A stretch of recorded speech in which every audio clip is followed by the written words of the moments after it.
First and foremost, all thanks and praises unto our power, Yahweh, Bahasham, Yahweh Shai, Bahasham, Wabrakakwadash.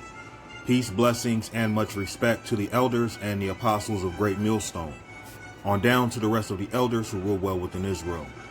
Salutations to the hopeful elect throughout the four corners of this whole entire earth, no matter where, whom they may be, or what they may look like, pushing out this purified truth.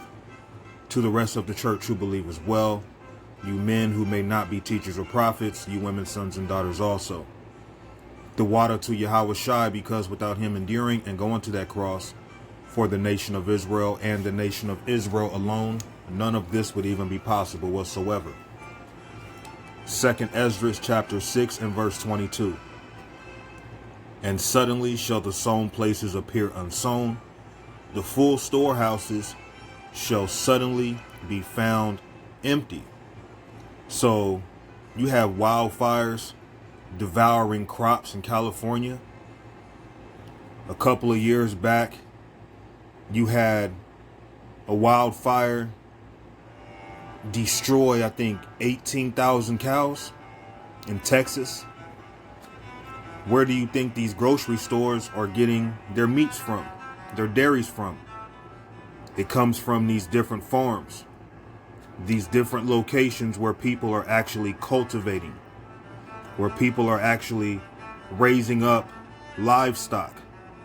Okay?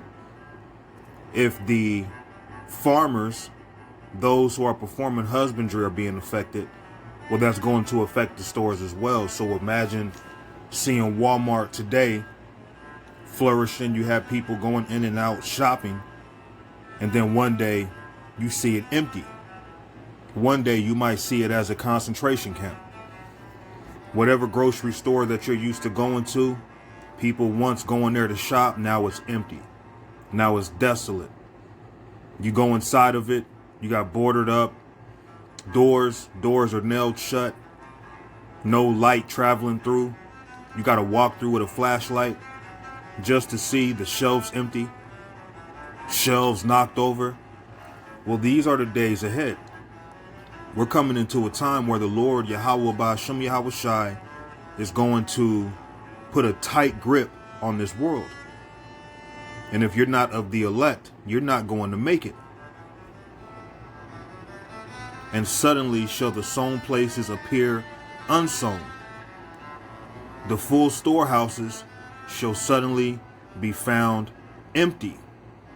And the trumpet shall give a sound, and it's spiritual because now Donald Trump is back in office. Which, when every man heareth, they shall be suddenly afraid. At that time shall friends fight one against another like enemies. So if there ain't no food, you damn right people are going to start coming against each other. No food, no water. Men being murdered so that their wives can be snatched and ravished. And the earth shall stand in fear with those that dwell therein. The springs of the fountains shall stand still, and in 3 hours they shall not run. So this is what's coming to the world. Society as we know it is going to come to a halt. Great troubles are coming. A great famine is going to come. And people will say, well, I don't see that happening. Not in our lifetime. Well, you can keep being optimistic all you want to. That's not stopping biblical prophecy. Okay, the day is going to come where you people are going to be starved out who have fought against this gospel. So now what I'll do, let's go to the book of, I want to say it's Job.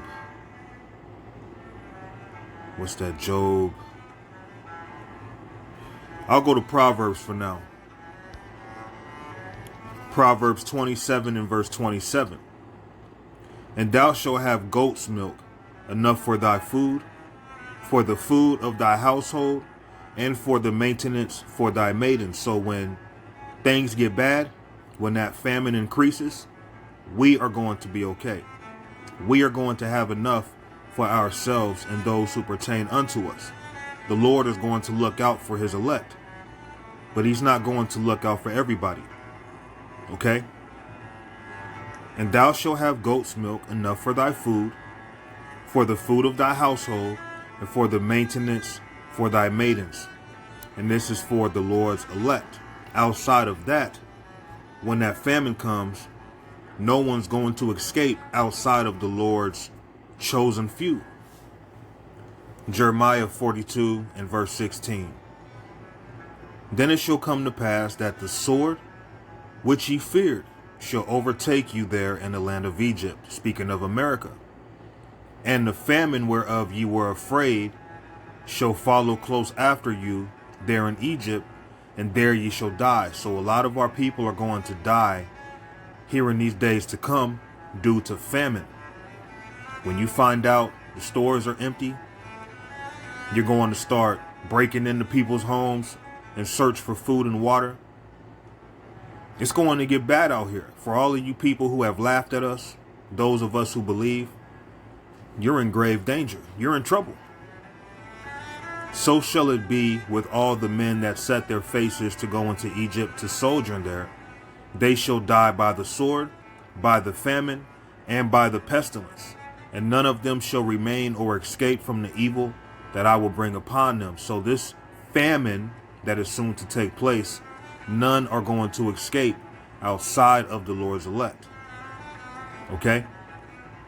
For thus saith the Lord of hosts, being the Lord of armies, the power of Israel, as mine anger and my fury have been poured forth upon the inhabitants of Jerusalem, so shall my fury be poured forth upon you when ye shall enter into Egypt, and ye shall be an execration and an astonishment and a curse and a reproach, and ye shall see this place no more.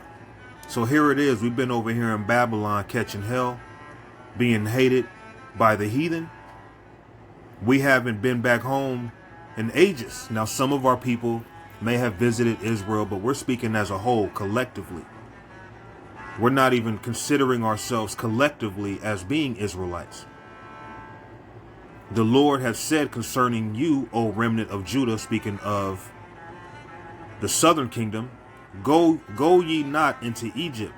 Know certainly that I have admonished you this day. For ye dissembled in your heart when ye sent me unto the Lord your power, saying, pray for us unto the Lord our power. And according to all that the Lord our power shall say, so declare unto us, and we will do it. And now I have this day declared it to you, but ye have not obeyed the voice of the Lord Yahweh your power, nor anything for the which he hath sent me unto you. Now therefore know certainly that ye shall die by the sword, by the famine, and by the pestilence in the place whither ye desire to go and to sojourn. And you Israelites, you love America. You love this society. Well, the Lord is going to bring great evil to this society. Babylon is going to have a hard fall. And all you Israelites who put your faith in it, well, that's like you're leaning upon a sword to hold you upright. You know, eventually you put too much weight down trying to lean over on that sword for comfort, it's going to penetrate right through you. Okay? You're over here sitting on an alligator's mouth, knowing damn well all he has to do is snap that jaw down, and your ass is over. Your ass is grass. So putting faith in America, you're really asking for it. This place has nothing but great evil coming. And pestilence is going to be one of the ways that the Lord, really decimates our people. People love to eat. People like food. But when there's a lack of, people are going to lose their mind. After 6 hours, then 12 hours, okay, then 18 and 24 into 2 days, people are going to start losing it. But the Lord is going to feed his elect. So we're not in this for nothing. We're not in this to just catch hell and be made fun of, and then we go to the grave, and then life goes on. Okay? Let's go to the book of Job, chapter 27, in verse 16. Though he heap up silver as the dust and prepare raiment as the clay, and this is what these doomsday preppers are doing. Okay? He may prepare it, but the just shall put it on. So typically, these doomsday preppers are really getting ready for us. They're preparing their houses, getting all stocked up, and they're thinking it's for them. No, it's really for the elect, because a lot of them are going to be put to death. They're going to be dead. Okay? And somehow, some way, the Lord is going to have it where you come across a house where someone was doomsday prepping, and you're going to see food, clean water, bottles of wine, fresh raiment that's never been worn, shoes freshly in the box that's never been worn. The Lord's going to do some amazing things for his elect, while everyone else is suffering, who has laughed at us, who has mocked us, who has put us to the side, who has, made us to be as nothing, as unimportant. Okay? Well, the Lord's going to feed and clothe us. Though he heap up silver as the dust and prepare raiment as the clay, he may prepare it, but the just shall put it on, and the innocent shall divide the silver. So all these doomsday preppers, they're preparing for us. They're getting ready, which in their mind, they're doing it for themselves and their families. But no, they're doing it for us. They're doing it for the elect, Lord willing, we're of that number. They're prepping so that we can come across these things. Proverbs chapter 13 and verse 22. A good man leaveth an inheritance to his children's children, and the wealth of the sinner is laid up for the just. So all these doomsday preppers, they might be wealthy in the things that they're collecting. They might have a wealth of food stored up, a wealth of water stored up, a wealth of everything that we need. And they themselves aren't even there to enjoy it because they're dead. They're locked up in a concentration camp. They've been kidnapped for organs, for sex trafficking, however it goes. But the elect are going to be taken care of. Okay? The wealth of a sinner is laid up for the elect. Okay? Those who are laying up treasures on earth is really for us. We're going to have an abundance in a time of scarcity. Okay? So now what I'm going to do is go to 2nd Ezra chapter 2 and verse 27. Be not weary, for when the day of trouble and heaviness cometh, others shall weep and be sorrowful, but thou shalt be merry and have abundance. So when everyone else is sorrowful, when everyone else is starving, we are going to have abundance. We are going to see why it was so important for us to endure and hold on. Once we start receiving the reward, once we start seeing the Lord come through for us, then it's really going to make sense why we had to keep fighting, why we shouldn't have thrown in the towel. Okay? The Lord is going to send devastating fear to this world, devastating hunger to this world. But the elect are going to be taken care of. Be not weary, for when the day of trouble and heaviness cometh, others shall weep and be sorrowful, but thou shalt be merry and have abundance. And all these doomsday preppers, well, a lot of our abundance is going to come through the things that they left behind, thinking that it was for themselves, but really it was for the Lord's elect. Okay? And we understand too, as hard as it is right now, well, it's hard for a reason, because the payoff is going to be so worth it. All right? Imagine eating and everyone else doesn't have that same access. Everyone else doesn't have that same ability. People around you starving, the same people that were laughing at you, mocking you, the same people that were telling you, whether to your face or not to your face, you're not a man of the Lord, you're crazy, no one listens to you, who cares? Imagine you being able to eat, being taken care of while they starve and suffer in the worst ways. Okay? You got someone starving, no food, missing their limbs, missing an eye, teeth all shattered because of what they done gone through. And here they are, not only suffering in their body because of their missing limbs and things, but now their stomach's rumbling, they're hungry as hell, they're thirsty. That's how the Lord's going to do these people, man. And they're going to have to watch you eat a good full course meal. And the Lord might put it in your mind, hey, this was that one guy that drove by that day and gave me the middle finger. Isaiah 65 and 13. Therefore, Thus saith the Lord power, behold, my servants shall eat, but ye shall be hungry. Behold, my servants shall drink, but ye shall be thirsty. Behold, my servants shall rejoice, but ye shall be ashamed. And all of you who laugh at us now, you're going to be ashamed. Okay, all of you who are full now, you're going to be hungry later on. Luke chapter 6 and 25. Woe unto you that are full, for ye shall hunger. So you have a lot of people doing good in this world. And they'll make mockery of us because we're doing what's right. Okay? They'll laugh at us, hee, ha, ha. Drive home to a big ass mansion. Drive home to a 4-car garage. Okay? Or even if not even living like that, just the fact that they're able to even put food in their belly while at the same time speaking ill against this gospel. Okay? Joke is on you. Woe unto you that are full, for ye shall hunger. Woe unto you that laugh now, for ye shall mourn and weep. So all of you who are laughing now, who are not of the elect, who are making light of this ministry, you are going to mourn and weep, because the Lord is going to bring plagues to this world. Plagues and fire.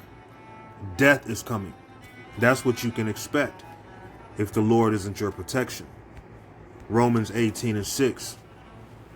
Reward her, speaking of America, even as she rewarded you, and double unto her, double according to her works. And guess what? Just how we used to be, fed scrap food, barely fed, okay, treated on a bare minimal scale of things, just given enough just to be alive to work. Okay, well, the Lord didn't forget that. The Lord's going to make the reward double. He's just going to flat out starve you Edomites here in America. Okay, you lesser luminaries. And the cup which she had filled to her double. How much she hath glorified herself and lived deliciously, so much torment and sorrow give her. So torment and sorrows are coming to Babylon, aka America. For she saith in her heart, I sit a queen, and am no widow, and shall see no sorrow. But that's a lie, because sorrow's coming. Therefore shall her plagues come in one day, and one of those plagues is famine. Okay? Therefore shall her plagues come in one day, death and mourning and famine, and she shall be utterly burned with fire. Speaking of them nuclear missiles and other forms of missiles and other forms of instruments of fire that are going to devastate America. For strong is the Lord power who judgeth her. So that's what's coming. Okay, a lot of people are going to be starved to death. Then they're also going to live to see the missiles fall. Imagine someone starving to death. They get into a point they're malnourished. Okay, they ain't got no nutrients. And then they're awaiting them nuclear missiles now. They can't even really walk. They ready to leave, but they heard them sirens go off. A lot of these people, man, they don't know what they got coming. But Lord willing, this lesson, it was edifying, easy to understand. Kahala Yahweh Bashem Yahweh Shai Shalom.